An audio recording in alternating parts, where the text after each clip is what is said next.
published 1931 est, the 2nd of December 2017 updated 1023 est, the 3rd of December 2017. A leader of the farRight British group, endorsed by Donald Trump, gleey, boasted yesterday that she now has a special relationship with the U.S. president.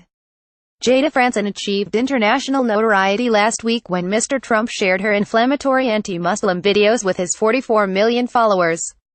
But it sparked a war of words between the President and Theresa May and led to plans for a working visit to the UK next month to be kicked into the long grass.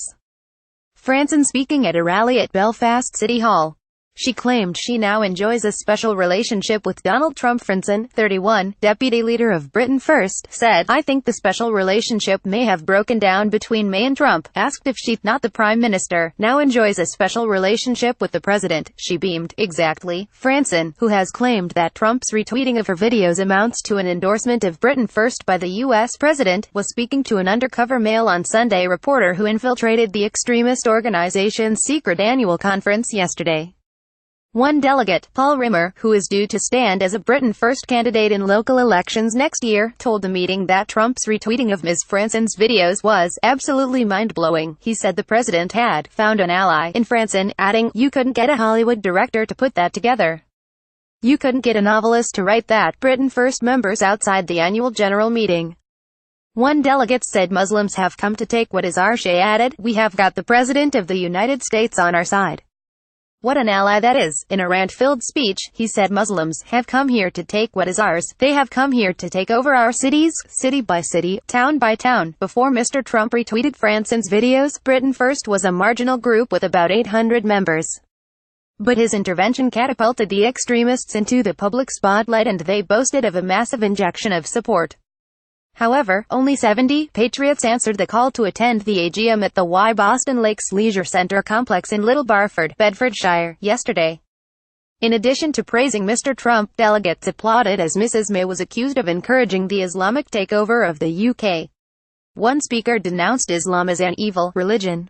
Jayda Fransen addressing the Britain First annual general meeting in Bedfordshire. Strong support for banning Trump's state visit to Britain planned for 2018 emerged in a new survey poll for the Mail on Sunday. A total of 50% said the state visit should be called off, with 37% in favor of it going ahead. The Prime Minister was judged to have made a mistake by offering the state visits at the beginning of Trump's presidency by an almost identical margin.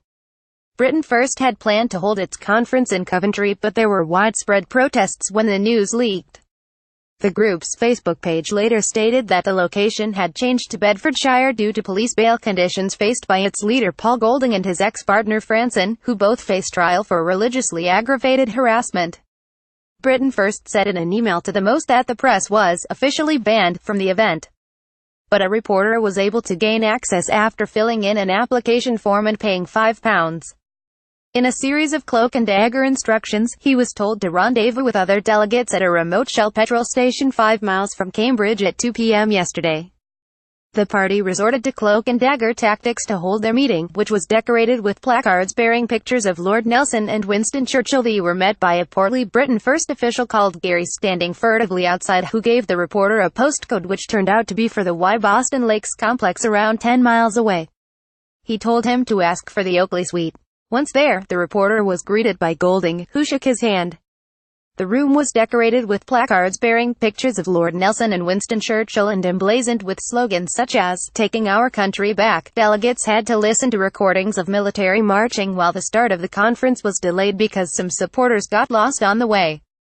Golding then opened the conference by issuing a word of warning. "If there are undercover journalists in this room, we will find you," he said.